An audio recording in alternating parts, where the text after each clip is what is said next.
పోరాటమాగదన్న YCP ఆమె నోట జై తెలంగాణ మాట. సన్ రైజర్స్ పై ఎమ్మెల్యే ఫైర్. మళ్లీ వణికిస్తోన్న మహమ్మారి. సొంత బిడ్డే కావాలన్న దీది. బైక్ ఎక్కిన పాము. బర్రెలు వర్సెస్ అడవి పంది. రైతుల దగ్గరకు వచ్చిన గుడిసే. ఇలా బ్రేక్ లేకుండా 90 వార్తలు అందించే నాన్ స్టాప్ 90కి స్వాగతం. అప్డేట్స్ చూద్దాం. పోరాడి సాధించుకున్న స్టీల్ ప్లాంట్ ను వదులుకునేందుకు సిద్ధంగా లేమన్నారు ఎంపీ విజయసాయిరెడ్డి. పాదయాత్ర ముగింపు అనంతరం మాట్లాడిన ఆయన స్టీల్ ప్లాంట్ ప్రైవేటీకరణకు వ్యతిరేకంగా వైసీపీ పోరాటం చేస్తుందన్నారు. ఇదే విషయాన్ని పోస్కో ప్రతినిధులకు సీఎం జగన్ స్పష్టంగా చెప్పారని, ప్రభుత్వ రంగంలో కొనసాగే వరకు తమ పోరాటం కొనసాగుతుందన్నారు. ఇక స్టీల్ ప్లాంట్ పై పోరాడే ప్రతి ఒక్కరికి తమ సంపూర్ణ మద్దతు ఉంటుందన్నారు విజయసాయిరెడ్డి. ప్రతిపక్షాలు అడిగితే ప్రధాని సమయం ఇవ్వరా అని అన్న ఆయన మీరెందుకు రేఖ రాయలేదంటూ చంద్రబాబును ప్రశ్నించారు. నిజంగా చిత్తశుద్ధి ఉంటే చంద్రబాబు ప్రధానిని కలిసి మాట్లాడాలని డిమాండ్ చేశారు. ఇరు పార్టీల ఎంపీలందరం కలిసి ప్రధానిని కలుద్దామన్నారు. విశాఖ స్టీల్ ప్లాంట్ ప్రజల సెంటిమెంట్ అన్నారు మంత్రి అవంతి శ్రీనివాస్. 32 మంది త్యాగాలు చేస్తే స్టీల్ ప్లాంట్ ఏర్పడిందన్న ఆయన స్టీల్ ప్లాంట్ ప్రైవేటీకరణకు వ్యతిరేకంగా కేంద్రంపై ఒత్తిడి తీసుకొస్తామని చెప్పారు. అశోక్ గజపతిరాజు కేంద్ర మంత్రిగా ఉన్నప్పుడే స్టీల్ ప్లాంట్ ప్రైవేటీకరణకు అడుగులు పడ్డాయన్నారు ఎమ్మెల్యే రోజా. ఇప్పుడేమో విశాఖ స్టీల్ ప్లాంట్ ప్రైవేటీకరణకు తాము వ్యతిరేకమని చెబుతున్నారని విమర్శించారు. అధికారంలో ఉంటే ఒకలా లేకపోతే మరోలా వ్యవహరించడం టీడీపీకే చెల్లిందన్నారు రోజా. ఏపీకి ప్రత్యేక హోదా ఇవ్వాలని మరోసారి కేంద్రాన్ని కోరారు ముఖ్యమంత్రి జగన్. మోదీ అధ్యక్షతన జరిగిన నీతి ఆయోగ్ పాలక మండలి సమావేశంలో పాల్గొన్న ఆయన ప్రత్యేక హోదా, పోలవరం ప్రాజెక్టు నిర్మాణ ఖర్చులో సవరించిన అంచనాలను వెంటనే ఆమోదం తెలపాలని ప్రధాని మోదీని కోరారు. మున్సిపల్ ఎన్నికల్లో నామినేషన్ వేసి చనిపోయిన వారి స్థానంలో నామినేషన్లు వేసేందుకు అవకాశం కల్పిస్తూ ఎస్ఈసీ ఆదేశాలు జారీ చేసింది. ఈ నెల 28 మధ్యాహ్నం 3 గంటలలోపు నామినేషన్ వేసేందుకు వెసులుబాటు కల్పించింది. రాష్ట్ర వ్యాప్తంగా గుర్తింపు పొందిన పార్టీలకు చెందిన 56 మంది మృతి చెందినట్లు ఎస్ఈసీ పేర్కొంది. ఏపీలో రేపు 4వ విడత పంచాయతీ ఎన్నికలకు పోలింగ్ జరగనుంది. 13 జిల్లాలోని 161 మండలాల్లో 67,75,000 మంది ఓటర్లు ఓటు వేయనున్నారు. నోటిఫికేషన్ ఇచ్చిన 3,299 పంచాయతీలకు గాను 554 సర్పంచ్లు, 33,435 వార్డు మెంబర్లకు 10,921 స్థానాలు ఏకగ్రీవమయ్యాయి.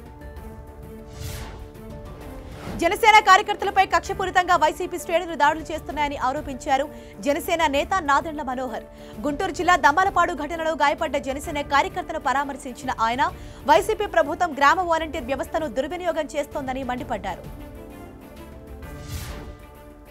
కుప్పంలో టీడీపీ కోట కదిలిపోయిందని, పంచాయతీ ఎన్నికల ఫలితాలే ఇందుకు ఉదాహరణ అన్నారు మంత్రి అనిల్ కుమార్.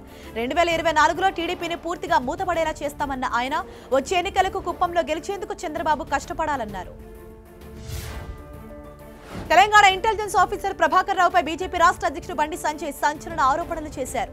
బీజేపీ కార్యకర్తలను అన్యాయంగా వేధిస్తున్నారని, సీఎం డైరెక్షన్లో ప్రభాకర్ రావు పర్యవేక్షణలో పోలీసులు బీజేపీ కార్యకర్తలను ఇబ్బంది పెడుతున్నారని ఆరోపించారు. ప్రభాకర్ రావు అవినీతి చిట్టాను త్వరలోనే బయటకు తీస్తామన్నారు బండి సంజయ్. టీఆర్ఎస్ నేత పుట్టా మధు చేసిన ఆరోపణలపై కాంగ్రెస్ ఎమ్మెల్యే శ్రీధర్ బాబు స్పందించారు. తన నియోజకవర్గంలో ఇద్దరిని దారుణంగా చంపేస్తే స్పందించడం శాసనసభ్యుడిగా తన బాధ్యత అన్నారు. తన పేరు తీయకపోతే కొందరికి పొద్దు గడవదన్నారు.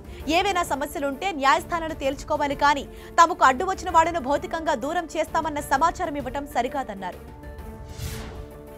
మరోవైపు నిన్నటి వరకు బిట్టు శ్రేణు బాధితులు ఒక్కొక్కరిగా మీడియా ముందుకు రాగా తాజాగా లాయర్ వామన్ రావు బాధితుడు కూడా తన ఆవేదనను వ్యక్తం చేశాడు. వామన్ రావు హత్య దుర్మార్గమే, కానీ చాలా మంది సామాన్యులపై ఆయన కేసులు వేయించి ఇబ్బందులకు గురి చేశారని ఆరోపించారు. గతంలో అనేక మందిని ఉద్యోగాల పేరుతో కుచ్చుటోపీ పెట్టాడని ఆరోపించారు. వామన్ రావు దంపతుల హత్య జరిగిన ఘటనా స్థలాన్ని హైకోర్టు న్యాయవాదుల జేఏసీ పరిశీలించింది. హత్య వెనుక భూ కబ్జాలు, ఇసుక రవాణాదారుల హస్తముందంటున్న న్యాయవాదులు మర్డర్ కేసును సీబీఐచే విచారణ జరిపించాలని డిమాండ్ చేస్తున్నారు. ఇక వామన్ రావు కుటుంబానికి రక్షణ కల్పించాలని, న్యాయవాదుల రక్షణ చట్టాన్ని తీసుకురావాలని కోరుతున్నారు. తెలంగాణలో రాజ్యాన్ని రాజ్యం స్థాపించడమే లక్ష్యమన్నారు వైఎస్ షర్మిల. కుల మతాలకు అతీతంగా పాలించి వైఎస్ఆర్ ప్రజల గుండెలో చిరస్థాయిగా నిలిచిపోయారని అన్నారు. పేదలు, విద్యార్థులు, రైతులకు ఉపయోగపడేలా వైఎస్ఆర్ ఎన్నో సంక్షేమ కార్యక్రమాలను తీర్చిదిద్దారన్న ఆమె ప్రజల ఆశీర్వాదంతోనే నాటి స్వర్ణయుగాన్ని మళ్లీ తెచ్చుకుందామని అభిమానులకు పిలుపునిచ్చారు. హైదరాబాద్ లోటస్ పాండ్ లో రంగారెడ్డి, హైదరాబాద్ జిల్లాల పరిధిలోని వైఎస్ అభిమానులతో ఆత్మీయ సమ్మేళనంలో పాల్గొన్నారు షర్మిల. జై తెలంగాణ నినాదం ఇవాటి సమావేశంలో ప్రధాన అంశంగా మారింది. జై తెలంగాణ, జోహార్ వైఎస్ఆర్ అంటూ ఆమె చేసిన నినాదాలతో సభా ప్రాంగణం మార్మోగిపోయింది. నూతనంగా ఎన్నికైన జీహెచ్ఎంసీ మేయర్, డిప్యూటీ మేయర్ సోమవారం పదవి బాధ్యతలు స్వీకరించనున్నారు. నగర మేయర్గా గద్వాల్ విజయలక్ష్మి, డిప్యూటీ మేయర్గా మోతి శ్రీలత బాధ్యతలు తీసుకోనున్నారు. ఎల్లుండి ప్రత్యేక కార్యక్రమాల తర్వాత బాధ్యతలు స్వీకరిస్తారు. హైదరాబాద్, రంగారెడ్డి, మహబూబ్ నగర్ జిల్లాల పట్టభద్రుల నియోజకవర్గానికి మాజీ ఎమ్మెల్సీ ప్రొఫెసర్ నాగేశ్వర్ నామినేషన్ వేశారు. ఇండిపెండెంట్ అభ్యర్థిగా పోటీ చేస్తున్న ఆయన ప్రజా సమస్యలపై ప్రభుత్వాన్ని ప్రశ్నించేందుకు తనను గెలిపించాలని కోరారు. ఖమ్మం, వరంగల్, నల్గొండ పట్టభద్రుల ఎన్నికల్లో టీఆర్ఎస్ పార్టీ అభ్యర్థి పల్లె రాజేశ్వరరెడ్డి విజయం సాధించాలని కోరుతూ ఆ పార్టీ కార్యకర్తలు భారీ బైక్ ర్యాలీ నిర్వహించారు. తల్లాడ నుంచి కల్లూరు వరకు కొనసాగిన ఈ బైక్ ర్యాలీలో వేలాది మంది టీఆర్ఎస్ కార్యకర్తలు పాల్గొన్నారు. ఎమ్మెల్యే దానం నాగేందర్ సంచలన వ్యాఖ్యలు చేశారు. ఐపీఎల్ వేలంలో హైదరాబాద్ తో పాటు తెలుగు క్రికెట్ క్రీడాకారులను తీసుకోకపోవడంపై ఆగ్రహం వ్యక్తం చేసిన ఆయన ఉప్పల్లో జరిగిపోయే ఐపీఎల్ 2021 మ్యాచ్లను అడ్డుకుంటామన్నారు. సన్ రైజర్స్ ఇప్పటికైనా తన తప్పును సరిదిద్దుకోవాలన్నారు. శ్రీవారి లడ్డూల పంపిణీ వివాదం రోజురోజుకు ముదురుతోంది. రాజకీయ నేతలు విమర్శలు, ప్రతివిమర్శలకు దిగుతున్నారు. దీంతో రెవెన్యూ అధికారులు స్పందించారు. ఇంటింటికి లడ్డూలు పంపిణీ చేసినట్లు తేల్చిన అధికారులు రేషన్ పంపిణీ వాహన సిబ్బందిపై చర్యలకు సిద్ధమయ్యారు. ఇదిలా ఉంటే ఓటర్లకు లడ్డూలు పంపిణీ చేశామంటూ దుష్ప్రచారం చేయడం సరికాదన్నారు డిప్యూటీ సీఎం నారాయణస్వామి. పంచాయతీ ఎన్నికలు గెలిచిన అభ్యర్థి లడ్డూ ప్రసాదం తెస్తే అందరికీ పంచామని, అంతకు మించి మరేం లేదన్నారాయన. ఇక శ్రీవారి లడ్డూలను రాజకీయ ప్రయోజనాలకు వాడుకున్నారంటూ బీజేపీ అధికార ప్రతినిధి భానుప్రకాష్ రెడ్డి ఆగ్రహం వ్యక్తం చేశారు. రాష్ట్ర ఎన్నికల సంఘం లడ్డూ పంపిణీ అంశాన్ని సుమోటోగా స్వీకరించి విచారణ చేయాలని డిమాండ్ చేశారు. ఈ నెల 22 నుంచి మీడియా క్రికెట్ టోర్నమెంట్ ప్రారంభం కానుంది. 7H ఆధ్వర్యంలో media premier league cricket season 2 జరగనుంది. ఈ సందర్భంగా ఎల్బీ స్టేడియంలో jersey, trophy, man of the series prize ఆవిష్కరించారు మరి రాజశేఖర్ రెడ్డి, శాప్ చైర్మన్ వెంకటేశ్వర్ రెడ్డి. పెద్దపల్లి జిల్లా బసంత్ నగర్ టోల్గేట్ సిబ్బందికి కరోనా సోకటం కలకలం రేపుతోంది. 10 మంది సిబ్బందికి కరోనా నిర్ధారణ అయింది. టోల్గేట్లో మొత్తం 100 మంది వరకు సిబ్బంది ఉన్నారు. అందరికీ పరీక్షలు చేస్తే మరిన్ని కేసులు నమోదయ్యే అవకాశం ఉంది. మరోవైపు టోల్గేట్ యాజమాన్యం నిర్లక్ష్యం వహిస్తోందన్న ఆరోపణలు వినిపిస్తున్నాయి. సిబ్బందికి మాస్కులు, గ్లౌజులు యాజమాన్యం ఇవ్వటం లేదని ఉద్యోగులు చెబుతున్నారు. రోజు వేలాది వాహనాలకు సిబ్బంది టోల్ అందిస్తుంటారు. దీంతో వాహనదారులు ఆందోళన చెందుతున్నారు. పెట్రోల్ ధరల పెంపుకు వ్యతిరేకంగా సిరిసిల్లలో కాంగ్రెస్ నాయకులు ఆందోళన చేపట్టారు. కట్టెలపై వంట చేస్తూ ఆటోను తాళ్లతో లాగుతూ నిరసన తెలిపారు. కేంద్రంలో బీజేపీ, రాష్ట్రంలో టీఆర్ఎస్ అధికారంలోకి వచ్చాక పేద ప్రజల బతుకులు అగమ్యగోచరంగా మారాయన్నారు. పెట్రోల్ ధరలను వెంటనే తగ్గించాలని డిమాండ్ చేశారు. కృష్ణా జిల్లా గన్నవరం ఎయిర్పోర్ట్ లో ఎయిర్ ఇండియా విమానం ప్రమాదానికి గురైంది. ల్యాండింగ్ సమయంలో అదుపు తప్పిన విమానం పక్కనే ఉన్న విద్యుత్ స్తంభాన్ని ఢీకొట్టింది. ప్రమాద సమయంలో ఫ్లైట్ లో 63 మంది ప్రయాణికులు ఉన్నారు. లోన్ యాప్స్ కేసులో ఈడీ దూకుడు పెంచింది. హైదరాబాద్, రాచకొండ, సైబరాబాద్ లో నమోదైన కేసులపై విచారణ చేస్తోంది. ఇప్పటికే 30,000 కోట్లను చైనాకు తరలించినట్లు గుర్తించిన అధికారులు 4 చైనా దేశస్తులతో పాటు 36 మందిని అరెస్ట్ చేశారు. ఈ కేసులో కీలక సూత్రధారి జెనిఫర్ కోసం లుకౌట్ నోటీసులను జారీ చేసింది ఈడీ. హైదరాబాద్ కార్ఖానాకు చెందిన దంపతులను మోసం చేసిన 5 నైజీరియన్లను ఢిల్లీలో అరెస్ట్ చేశారు. ఫేస్బుక్ లో జెనిఫర్ అనే అమ్మాయి పేరుతో ఫేక్ ఐడి క్రియేట్ చేసి పరిచయం పెంచుకునే కేటుగాళ్లు మాయమాటలు చెప్పి 7 లక్షలకు పైగా కాజేశారు. బాధితుల ఫిర్యాదుతో పోలీసులు నైజీరియన్ల భరతం పట్టారు. నెల్లూరు జిల్లా ఆత్మకూరులో ఓ బైక్ లో పాము కనిపించడం కలకలం రేపింది. సీట్ కవర్ కుట్టించేందుకు వెళ్లగా పాము ఉన్నట్లు తెలిసింది. అయితే ఓ మెకానిక్ భయంతో పరుగులు తీయగా మరో మెకానిక్ ధైర్యం చేసి పామును పట్టుకునేందుకు ప్రయత్నించాడు. అందుకోసం బైక్ పార్ట్లన్నీ పీకేసి చివరికి దాన్ని బయటకు తీశాడు. భూపాలపల్లి జిల్లా నారాయణపురంలో అతిపెద్ద టమాటా అందరినీ ఆకట్టుకుంటోంది. తిరుపతి అనే రైతు పొలంలో ఈ భారీ టమాటా కాసింది. సాధారణంగా 50 నుంచి 100 గ్రాముల బరువు ఉంటాయి టమాటాలు. అయితే ఈ టమాటా మాత్రం 1/2 కిలో బరువు ఉంది. దీంతో అందరూ దీన్ని విచిత్రంగా చూస్తున్నారు. తిరుమల శ్రీవారి ప్రత్యేక ప్రవేశ దర్శనం టికెట్లను టీటీడీ విడుదల చేసింది. మార్చి నెలకు సంబంధించి 300 ప్రత్యేక ప్రవేశ దర్శనం టోకెన్లను ఆన్లైన్లో అందుబాటులో ఉంచింది. రోజుకు 25,000 టికెట్లు బుక్ చేసుకునేలా వీలు కల్పించింది. కేంద్ర, రాష్ట్ర ప్రభుత్వాల పనితీరే దేశ అభివృద్ధికి మూలమన్నారు ప్రధానమంత్రి నరేంద్ర మోదీ. 2 ప్రభుత్వాలు కలిసి పనిచేస్తేనే సహకార సమాఖ్య మరింత అర్థవంతంగా ఉంటుందన్నారు ఆయన. ఆత్మనిర్భర్ భారత్ లక్ష్యాన్ని సాధించే క్రమంలో ప్రైవేట్ రంగానికి మరిన్ని అవకాశాలు కల్పించాలంటూ వివిధ రాష్ట్రాల సీఎంలకు సూచించారు ప్రధాని. స్వాతంత్ర్యం వచ్చిన తర్వాత 70 ఏళ్ల వరకు భారత్ ఏనాడు తయారీ రంగంపై దృష్టి సారించలేదన్నారు ఢిల్లీ సీఎం అరవింద్ కేజ్రీవాల్. నీతి ఆయోగ్ గవర్నర్ కౌన్సిల్ సమావేశంలో మాట్లాడిన ఆయన అందువల్లే మన దేశం తయారీ రంగంలో బాగా వెనుకబడిపోయిందని చెప్పారు. కాంగ్రెస్ నేత రాహుల్ గాంధీ ఈ నెల 27న మళ్లీ రాష్ట్రానికి వెళ్లనున్నారు. ఇప్పటికే మదురై, కోయంబత్తూర్ తదితర జిల్లాలో ప్రచారం చేపట్టిన రాహుల్ ఈసారి దక్షిణాది జిల్లాలకు వెళ్లనున్నారు.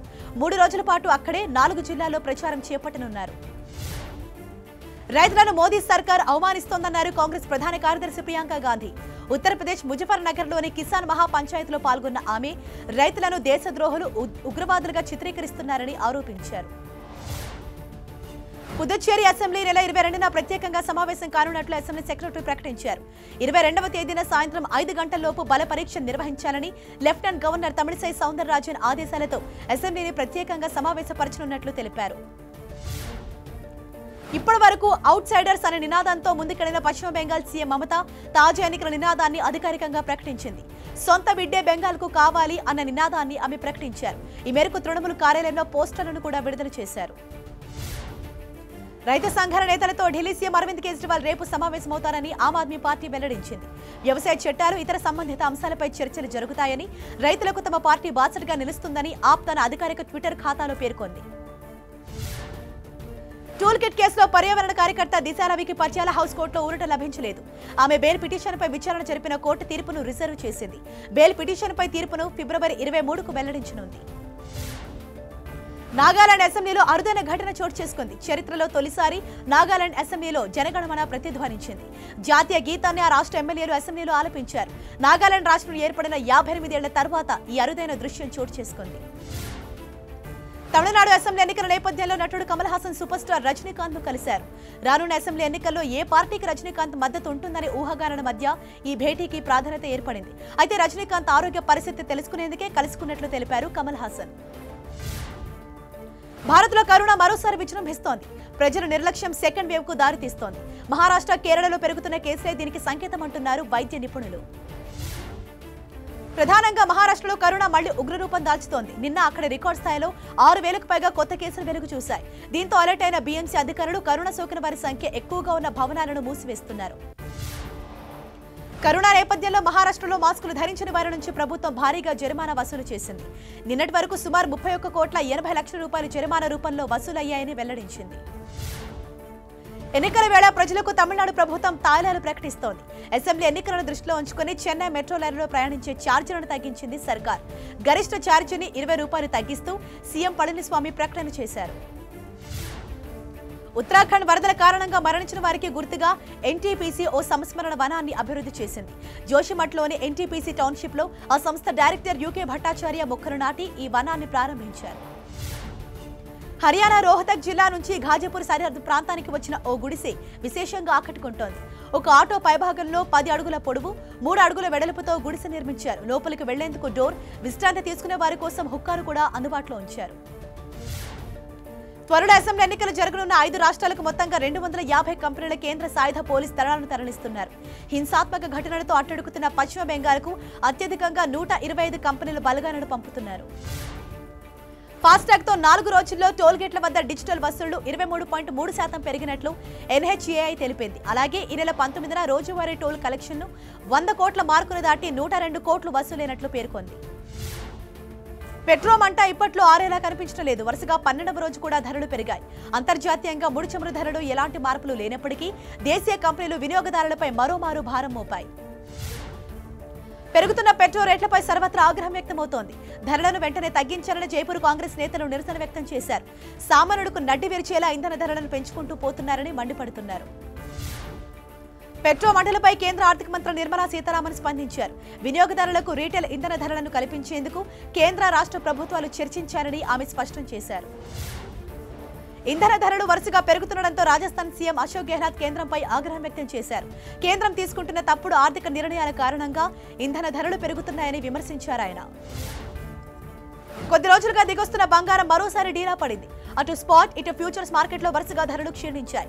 ఈ బాటలో విదేశీ మార్కెట్లోనూ వెనకడుగులో కదులుతున్నాయి. గ్యాస్ సిలిండర్ ధరలు పెరగడంపై యూత్ కాంగ్రెస్ సభ్యులు ఢిల్లీలో వినూత్నంగా నిరసన తెలిపారు. మహిళా కార్యకర్తలు సంప్రదాయ కట్టెల పొయ్యిపై వంట చేశారు. మరోవైపు యువకులు అర్ధనగ్నంగా నిరసన తెలిపారు. కస్టమ్స్ అధికారుల కళ్లు కప్పేందుకు కొత్త దారులు వెతుకుతున్నారు స్మగ్లర్లు. ఈ ప్రయత్నంలోనే ఓ మహిళా స్మగ్లర్ ఉత్తరప్రదేశ్లోని వారణాసి కస్టమ్స్ అధికారులకు చిక్కింది. జూమ్ కాల్లో బిజీగా ఉన్న ఓ వ్యక్తి ఆయన భార్య ముద్దివ్వబోయింది. దీంతో అతను కొంచెం పక్క కొరిగి సీరియస్ గా చూశాడు. భార్య అలా వెళ్లిపోయింది. ఈ సరదా వీడియోను చూసి అందరూ కడుపుబ్బా నవ్వుతున్నారు. బాలీవుడ్ నటుడు వివేక్ ఒబెరాయ్ మరోసారి వివాదంలో చిక్కుకున్నాడు. వ్యాలంటైన్స్ డే సందర్భంగా వివేక్ భార్య ఆయనకు బైక్ ని బహుమతిగా ఇచ్చింది. అదే రోజు శ్రీమతిని బైక్ పై ఎక్కించుకొని ముంబై వీధుల్లో హెల్మెట్ లేకుండా చక్కర్లు కొట్టాడు. హెల్మెట్ లేకపోవడంతో ముంబై పోలీసులు కేసు నమోదు చేసి చలానా విధించారు. మార్స్ పై విజయవంతంగా ల్యాండ్ అయిన నాసా రోవర్ అద్భుతమైన ఫోటోలను షేర్ చేసింది. గతంలో ఏ మిషన్ ఇంత అద్భుతమైన ఫోటోలను తీయలేదు. రోవర్ ఫోటోలను పంపడంతో నాసా శాస్త్రవేత్తల్లో సంతోషం మిన్నంటింది. అమెరికా క్యాపిటల్ హిల్ భవనంపై జరిగిన దాడిలో 35 మంది పోలీసుల పాత్రపై విచారణ జరుపుతున్నామని పోలీస్ శాఖ వెల్లడించింది. ఇప్పటికే 6 పోలీసులను సస్పెండ్ చేసినట్లు స్పష్టం చేసింది. జూలై చివరికల్లా దేశానికి సరిపడా వ్యాక్సిన్లు వస్తాయన్నారు అమెరికా అధ్యక్షుడు జో బైడెన్. వ్యాక్సిన్ తీసుకోవడానికి అందరూ ముందుకు రావాలని పిలుపునిచ్చారు.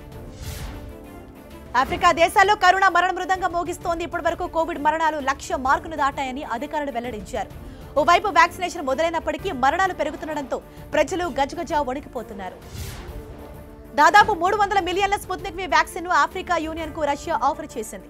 స్పుత్నిక్ వి వ్యాక్సిన్లు మే నెల నుంచి అందుబాటులో ఉంటాయని ఆఫ్రికా CDC తెలిపింది.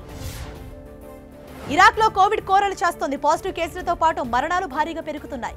దీంతో అప్రమత్తమైన ప్రభుత్వం లాక్డౌన్ విధించింది. లాక్డౌన్ కు ప్రజలందరూ సహకరించాలని విజ్ఞప్తి చేశారు. చైనా డొనేట్ చేసిన వ్యాక్సిన్లు బెలారస్ రాజధాని మిన్స్క్ కు చేరుకున్నాయి. టీకాలను స్వయంగా ఎయిర్పోర్ట్ లో రిసీవ్ చేసుకున్నారు. దాదాపు 1,00,000 వ్యాక్సిన్లు దేశానికి వచ్చినట్లు ఆయన వివరించారు. నెదర్లాండ్స్ లో కోవిడ్ కర్ఫ్యూ కొనసాగుతోంది. కర్ఫ్యూను ఎత్తివేయాలని ఆయన కింది కోర్టు ఆదేశాలను పరిగణలోకి తీసుకోవాలని పైకోర్టుకు ప్రభుత్వం సూచించింది. కర్ఫ్యూ వల్ల వ్యాపారులతో పాటు సామాన్య ప్రజలు అనేక ఇబ్బందులు పడుతున్నారని కోర్టుకు ప్రభుత్వం వివరించింది. ఆస్ట్రేలియాలో వార్తలు నిలిపివేయడంపై ప్రజలు సోషల్ మీడియా దిగ్గజం ఫేస్బుక్ కు అండగా నిలిచారు. ఇది ఖచ్చితంగా తమ ప్రభుత్వ తప్పిదమేనని చెప్పారు. తమ చట్టాలు ఆ విధంగా రూపొందించి ఉండకూడదన్నారు.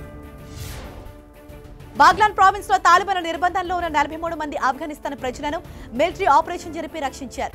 తాలిబాన్ల బందీఖానాలో ఉన్నప్పుడు అనేక విధాలుగా తమను టార్చర్ చేశారని బాధితులు వాపోయారు. అమెరికా చికాగో నగరంలో ఓ లేక్ గడ్డకట్టుకుపోయింది. ఆ లేక్ తో పాటు పరిసర ప్రాంతాలు సైతం పూర్తిగా మంచుమయమయ్యాయి. అమెరికా టెక్సాస్ లో మంచు విలియానికి దాదాపు 30 లక్షల ఇళ్లకు కరెంట్ సరఫరా నిలిచిపోయింది. ఈ దెబ్బ వ్యాపారులపై తీవ్రంగా పడింది. స్థానిక స్టోర్స్ లో వస్తువులు లేక షెల్ఫ్లు వెలవెలబోతున్నాయి. ఇజ్రాయెల్ అష్కెలోన్ బీచ్ ఒడ్డుకు చనిపోయిన తిమింగలం మృతదేహం కొట్టుకువచ్చింది. ఈ తిమింగలాన్ని చూడటానికి వందలాది మంది స్థానికులు బీచ్ కు తరలి వస్తున్నారు. సముద్రంలోని కాలుష్యం వల్లే ఇది చనిపోయి ఉంటుందని వారు అభిప్రాయపడుతున్నారు. ఈక్వెడార్లోని ఓ టీవీ రిపోర్టర్ కు వింత అనుభవం ఎదురైంది. లైవ్ లో రిపోర్టింగ్ చేస్తుండగా ఓ దొంగ గన్తో హల్చల్ చేశాడు. భయపడిపోయిన రిపోర్టర్ తన దగ్గర ఉన్న సెల్ ఫోన్ ను దొంగకిచ్చాడు. వెంటనే దొంగ అక్కడి నుంచి పరుగులు తీశాడు. ఈ తతంగమంతా కెమెరామెన్ తన కెమెరాలో బంధించాడు. అశ్విన్, కుల్దీప్ పాండ్యలు వారి స్టెప్పులతో అదరగొట్టాడు. ఇంగ్లాండ్ తో రెండో టెస్ట్ లో అదరగొట్టిన రవిచంద్రన్ అశ్విన్ డాన్స్ కూడా కుమ్మేశాడు. తమిళ సూపర్ హీరో విజయ్ మాస్టర్ సినిమాలోని ఓ పాటకు కుల్దీప్ పాండ్యతో కలిసి చిందులేశాడు. ఇవి non stop 90 top stories. Keep watching 10 TV. జనం కోసం, నిజం కోసం.